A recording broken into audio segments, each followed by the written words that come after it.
So yesterday, last night, today's Tuesday, I started the juice fast on, no, today's Monday. I started the juice fast on Sunday.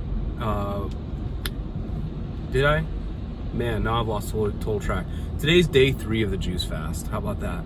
And I recorded a bunch of content last night when I went to the store. I might be able to figure a way to post some of it, but for some reason my phone, I don't even know, it might be doing it right now. Like I could see myself recording myself, like I see my face, but then when I checked the footage later, it was just a black box with audio for like 5 minutes, and it was really annoying. So anyways, sorry to miss out on that, but basically, in short, let me sum it up. I ran back to the store last night because the $50 of produce I bought, $52 of produce I bought on Saturday night, just wasn't enough to make it through for me, my wife, and my daughter. And it, like, my daughter took the last like 3 jars of juice today because she's gonna be gone all day, and left me and my wife with like one 16-ounce jar at home. So, and also my wife and I agreed that it would be a good idea to have some more fruit juices in the beginning because yes, we do need those deep greens for nutrients and otherwise, but excuse me, but in the beginning it's a little bit harder, kind of breaking free from some of the other stuff. So if you have juices that taste great, it'll make it easier to only juice because you're actually enjoying the juice you're drinking instead of it being a disgusting green blend. Some of the stuff I made in that first video turned out phenomenal. The one that you saw that like separated pretty well, it was like a lot of beets, a lot of apples. That one's delicious. That's the one I had this morning, and it was all greens with beets and whatnot. But now we've got mangoes, we've got pineapples, we've got pears, we've got kiwi fruit, we've got oranges and apples, and a whole bunch of fruits, which you do need your greens. Put your cucumber in there, put your celery in there, get some of those greens, add kale to one of them or so. But right now we're just trying to really break into it. Like I said, I confessed last night, I don't know if that vlog posted or not, but I did struggle. I did make a mistake, and by mistake I mean like I totally just gave up for half a second. I had 2 slices of toast with vegan butter on it and peanut butter, and bad decisions on my part. That's what I did. And 2 big old handfuls of tortilla chips. So that was on me. Now, if I was trying to do OMAD, 1 meal a day, I'd be killing it right now because like that's perfect. You know, I had 1 meal, and even with that, it was a healthier option. Not that tortilla chips are great, but they're not terrible. Also, if you do like chips, try the siete cassava chips because those are technically a vegetable. Anyway, so with that said, today is a new day. Don't give up just because you had hit a road bump. I saw someone's post the other day, said like my resolution to be healthy and work out for 2020 hasn't started off so well, but 2021 is looking good. So that's true story. But no, don't give up just because you compromised. Your compromises don't define you, and it takes a while to create new habits. So I'm on this for 60, 70 days, and so I'm not gonna screw up and toss in the towel for the next 65, almost 70 days because I had 1 or 1.5 bad days. Yes, I am coming off a cold. Kind of feel like crap. It could be part detoxing, but I don't think so because I haven't been in a fasted state long enough to really be hitting that detox yet. But I am on my way to the gym. I'm good. I'll wipe off the handles. Don't worry. I'll keep my germs to myself. But getting a good sweat, getting a good workout, pushing all the toxins out of your muscles, out of your skin. It's a great thing to do. I actually find that I shorten the lifespan of my colds and my sicknesses when I fast, and also when I work out, and I consistently keep going back instead of saying, oh, I'm sick, I'm gonna go now sit in the house for a while. That just makes it last longer. And so gonna handle it now, and then I'll probably keep my hand over my face or a towel on my face or something like that, but go into the sauna for a while, get a good sweat out, and just sweat out this junk. And it's gonna be great. Saunas are amazing. I'll talk more about them another time. A friend of mine just managed to procure one on OfferUp for a great price, and he's got a really good deal. And it's pretty great. It's an infrared sauna, pretty low EMF. Saunas are I wouldn't say crucial, but they can be a significant factor in your detoxing and in your healthy journey in general. If you're walking in radical health, if you're making those decisions to clean yourself and to not go back, it will help remove that. In fact, research and studies have shown that, like, if you are a person in a tech industry, like you sit in front of a computer screen all the time of some form or sort, about 20 minutes a day at the end of your day in a sauna will completely remove the effects of staring at that blue light all day long. And as you know, people who work in the tech industry here in the Pacific Northwest, we got Amazon, we got Google, we've got Microsoft, probably others I'm not even mentioning, but video game designers, all kinds of stuff out here. And in that industry, it is the highest depression and suicide rate of almost all industries.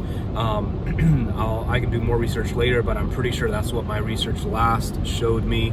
And I have a friend actually in the gaming industry who designs games. And so with that said, spending some time in a sauna, it removes the effects of being bathed in that blue light, which messes with your circadian rhythm, which messes with your brain because you're inside, yet you're exposed to fake sunlight, and your sleeping patterns get messed up, and it really screws with you. So spending some time in a sauna can really transform your life. However, if you're just going back out and eating McDonald's, eating Burger King, you're drinking alcohol, you're smoking cigarettes, like you're just detoxifying yourself, and it's kind of like not a pointless battle, but almost. You have to choose to decide what you're going to leave out. I mean, if you're smoking cigarettes and you're drinking alcohol, like what can you leave out?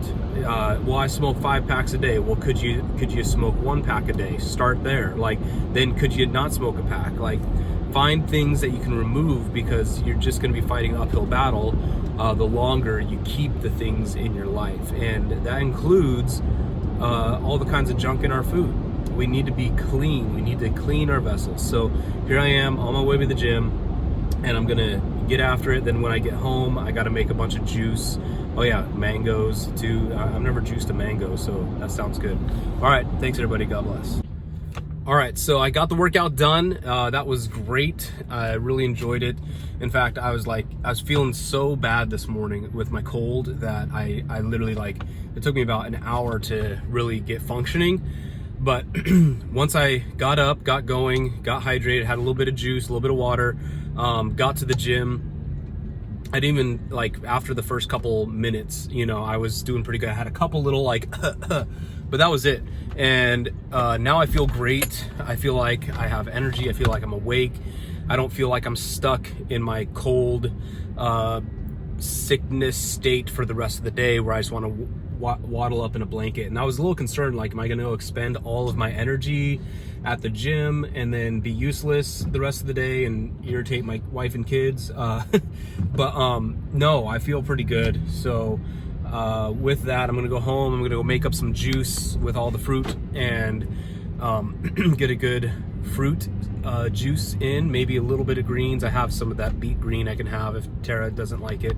Anyway, so then after the workout, I went into the sauna, pretty good, and then I rinsed off real quick. Got myself all super sweaty. I didn't sweat as much as I was expecting to. I think it could be because of the cold, and it's really drying me out. A little bit of cold medicine, which I'd rather not be taking while I'm fasting, but I'd also rather not be sick. So don't follow my example. I'm doing the best I can right now.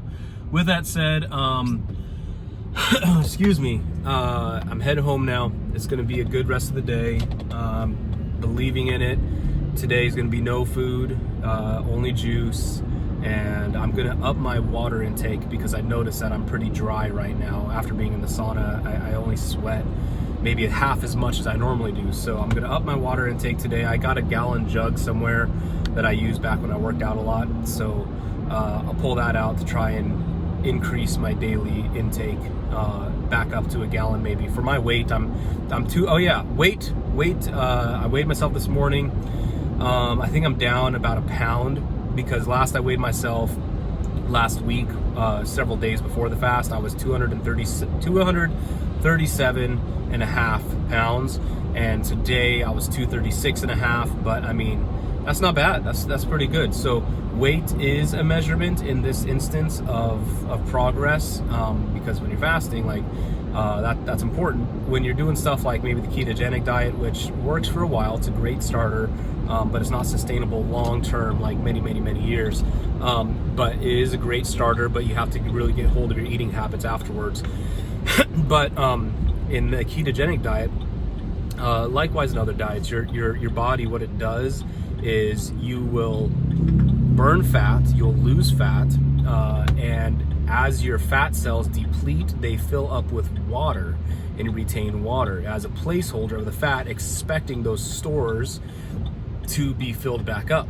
Now, up to 21 days after that fat has not returned, you'll see a whoosh, a flush. You'll see the whoosh effect.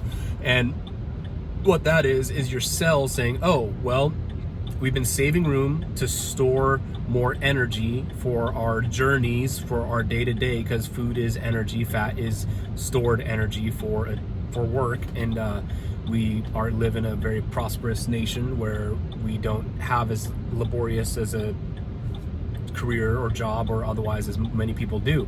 With that said, after about 20 days, your body says, oh, okay, well, I guess we have a change of pace in life.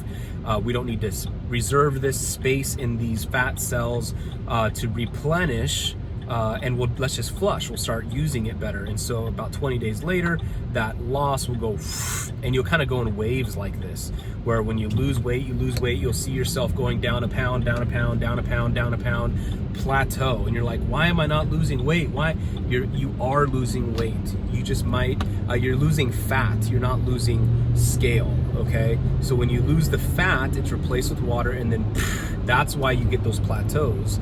As best as my research and my life of trying to understand fitness and nutrition, and yeah, I'm just a guy. I don't want to confuse everybody out there.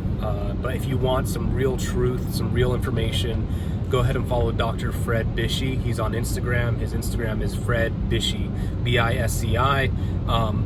Or you can follow me and my wife's journey. We're going right alongside with him on Instagram or YouTube. So my wife's Instagram is Tara O'Hara, and I believe that's it. I better double check. I'll leave the link in the description below. All right, here I go, off to have some juice and a great rest of my day. Thanks, everybody. God bless. This is beet, apple, cucumber. It's really delicious. I like it. And now I get to make, I'm not going to pan over and show my dirty kitchen, but I get to make more juice right now. What do you want, honey? You want some guava? You want some dragon fruit? That one's really good.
that's it. That's all.